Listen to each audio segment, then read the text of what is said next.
Olá pessoal, tudo bem? Eu hoje vim conversar com vocês um pouquinho sobre o TDAH. Primeiramente, o que é o TDAH? O TDAH é um acrônimo utilizado para transtorno de déficit de atenção e hiperatividade. Ele é considerado um distúrbio pelo DSM-5 relacionado com manifestações comuns de desatenção e hiperatividade, como o próprio nome já nos diz. Ele tende a ser uma manifestação muito mais comum em crianças e em adolescentes, mas isso pode se propagar tanto para a idade adulta. Essas crianças e esses adolescentes que tinham um déficit, principalmente nessas áreas na infância, eles podem, à medida que vão crescendo, continuar manifestando algumas alterações na idade adulta.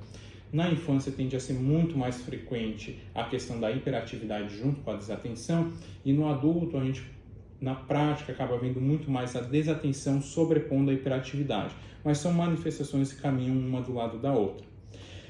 O TDAH é importante a gente ter em mente a parte da fisiopatologia dele, que seria, na verdade, a explicação fisiopatológica, a alteração patológica que causa essas manifestações no adulto, no adolescente e na criança. Por que isso acontece? Por que o TDAH apresenta essas alterações relacionadas com desatenção e hiperatividade?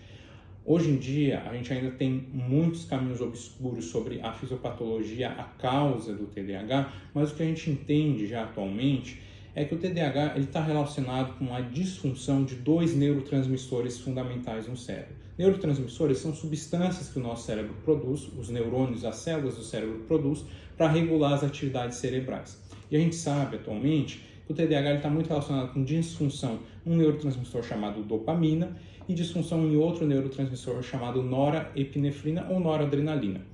A disfunção nesses dois neurotransmissores, geralmente a dopamina localizada na região no córtex pré-frontal, muito relacionada com questão de pensamento, de tomada de decisões, e a norepinefrina mais localizada na região do lóbulo cerúleus do cérebro, a gente sabe que a deficiência dessas duas substâncias ou a degradação muito rápida delas, que a gente também pode ver no TDAH, está relacionado tanto com esses déficits de atenção quanto essa questão da hiperatividade. Por isso, o tratamento que nós temos hoje em dia, utilizando alguns fármacos psicoestimulantes, alguns deles, como os clássicos, a Ritalina, o Concerta, eles tendem a atuar nessas duas balanças, tentando regular um pouquinho mais o aporte de dopamina e de norepinefrina.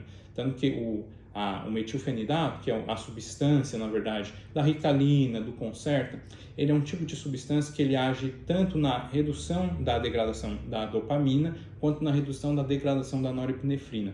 Por isso, ele atua melhorando esses sintomas, principalmente da desatenção e muitas vezes da hiperatividade. A gente sabe que os pacientes que têm TDAH, muitas vezes vão ter outras manifestações psiquiátricas associadas, como ansiedade, depressão, transtorno afetivo bipolar. Então, nós sempre temos que ter cuidado quando a gente está avaliando esses pacientes, na questão até mesmo da avaliação dessas outras comorbidades psiquiátricas, porque muitas vezes só o tratamento com metilfenidato ou substâncias semelhantes, como recentemente a gente teve a aprovação do Atenta, que é uma substância não psicoestimulante, para a gente atuar também nessas outras comorbidades. Então, o uso de antidepressivos pode ser necessário em algumas situações, o uso de estabilizadores do humor também podem ser necessários, principalmente naqueles indivíduos que têm associação com transtorno bipolar. Então, nós temos sempre que ter muito cuidado nessa avaliação desses indivíduos que chegam com essa suspeita, ou até mesmo com o diagnóstico de TDAH.